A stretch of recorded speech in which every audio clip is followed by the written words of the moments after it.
ಪ್ರಸಿದ್ಧವಾದ ತೋಳಧಾಮ ಕಂಡು ಬರುವುದು. ನೋಡಿ ಎಷ್ಟು ಚೆನ್ನಾಗಿ ಕನ್ಫ್ಯೂಸ್ ಮಾಡ್ಕೊಂಡ್ರಿ. ಬಂಕಾಪುರ ಎಂಬುದು ನವಿಲಧಾಮ ಎಲ್ಲಿದೆ ಅಂದ್ರೆ ಹಾವೇರಿ ಜಿಲ್ಲೆಯಲ್ಲಿ.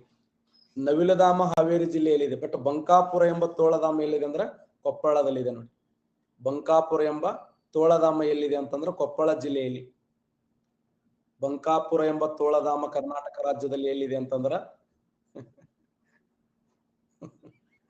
ನೀವು ಕನ್ಫ್ಯೂಸ್ ಮಾಡಿ ಹಾಕೊಂಡ್ರೆ ನನ್ನ ಮ್ಯಾಗ ಯಾಕೆ ಸಿಟ್ಟದು ನೋಡು.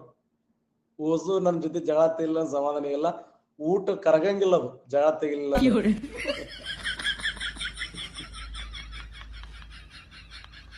ಅಳಬಾರ್ದು ಯಾರು, ಯಾಕದು ಚಿತ್ರ ಅದು.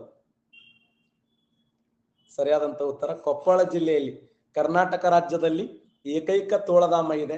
ಆ ಏಕೈಕ ತೋಳಧಾಮ ಎಲ್ಲಿದೆ ಅಂದ್ರೆ ಕೊಪ್ಪಳದಲ್ಲಿ ಕಂಡು ಬರ್ತದೆ. ಚಂತನೆ ಬ್ಯಾರೆ ಜೊತೆ ಜಗಳ ತೆಗೆದು ಆ ಎಲ್ಲ ಸಿಟ್ಟು ನನ್ನ ಮ್ಯಾಗ ಹಾಕೋದು. ನೋಡಿ, ನಿಮ್ದು ತಪ್ಪಿ ಅಂತ. ಛಾಯಾ ಭಗವತಿ ಜಲಪಾತ ನಿರ್ಮಾಣ ಮಾಡಿದ್ದು ಡೋಣಿ ನದಿ. 10 ಆದವನು 10 ಕ್ವಶನ್ ಆದ್ಮ್ಯಾಗ ಬಿಡೋಣ ಕೈಯ.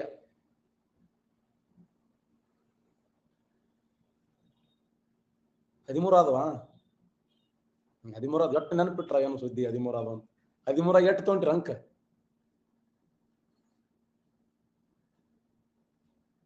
13 ತೊಗೊಂಡ್ರಿ. ಆಯ್ತು, ಈ ಪಾಠ ಹೇಳೋಣ ನಿಮ್ ಉದ್ದೇಶ. ಯಾಕ ನಿಮ್ಮ ಆನ್ಸರ್ ತಪ್ಪಲಾಗತ್ತವಲ್ಲ, ತಪ್ಪಾದ್ರೆ ನಿಮ್ಗೆ ಸಮಾಧಾನ ಇರಂಗಿಲ್ಲ. ಈಗ ಆಟ ಚೇಂಜ್ ಅಂತೀರಿ ನೀವು. ನಿಮ್ಮ ಆಟ ನನಗೆ ಗೊತ್ತದ, ನನ್ನ ಆಟ ನಿಮ್ಗೆ ಹೆಂಗ್ ಗೊತ್ತದಲ್ಲ, ನಿಮ್ಮ ಆಟ ನನಗೆ ಗೊತ್ತು.